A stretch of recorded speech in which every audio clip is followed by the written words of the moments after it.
আসসালামু আলাইকুম প্রিয় শিক্ষার্থী বন্ধুরা, তোমাদেরকে ইজি লার্নিংয়ের পক্ষ থেকে স্বাগত জানাই। আজকের ভিডিওতে নবম শ্রেণীর ইসলাম শিক্ষা বইয়ের তৃতীয় অধ্যায়ের পৃষ্ঠা নাম্বার ৬৬ এর সমাধান করে দিচ্ছি। এখানে বলা হয়েছে যে প্রিয় শিক্ষার্থী, তুমি ধর্মীয় গ্রন্থ, অনলাইন সোর্স, অনুসন্ধান বা পরিবারের সদস্য, ধর্মীয় জ্ঞান সম্পন্ন ব্যক্তি, সহপাঠীর সাথে আলোচনা, মত বিনিময়ের মাধ্যমে পবিত্র কুরআন ও হাদিস সম্পর্কে বিভিন্ন তথ্য সংগ্রহ করো। তোমার সংগৃহীত তথ্যগুলো খাতায় লিখে নাও। তো এখন আমরা পবিত্র কুরআন সম্পর্কে বিভিন্ন তথ্য উপস্থাপন করব। আল কুরআন সর্বশ্রেষ্ঠ আসমানি কিতাব। আল কুরআনই একমাত্র গ্রন্থ যা যাবতীয় বিকৃতি ও ভুল ত্রুটি থেকে মুক্ত।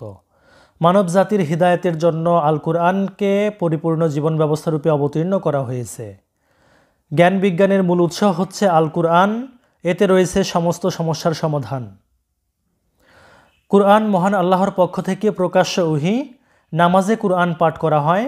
হাদিস অপ্রকাশ্য ওহী, কারণ রাসূলুল্লাহ সাল্লাল্লাহু আলাইহি ওয়াসাল্লাম নিজে কখনো মন গড়া কথা বলেননি। মহান আল্লাহ যা আদেশ করেছেন কেবল তাই তিনি বলতেন। তার পক্ষ থেকে নির্দেশনা পেয়েই তিনি মানুষকে বিভিন্ন বিষয়ে জানাতেন।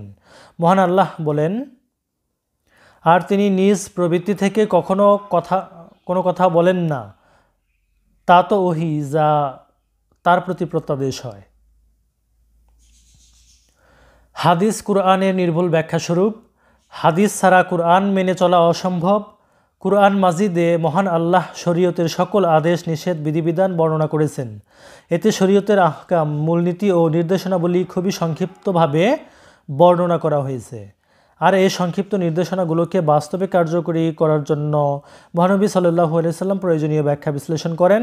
তার এই ব্যাখ্যা বিশ্লেষণই হচ্ছে হাদিস। প্রিয় শিক্ষার্থী বন্ধুরা, যদি ভিডিওটি ভালো লাগে শেয়ার করে দিও। ধন্যবাদ সবাইকে সাথে থাকার জন্য।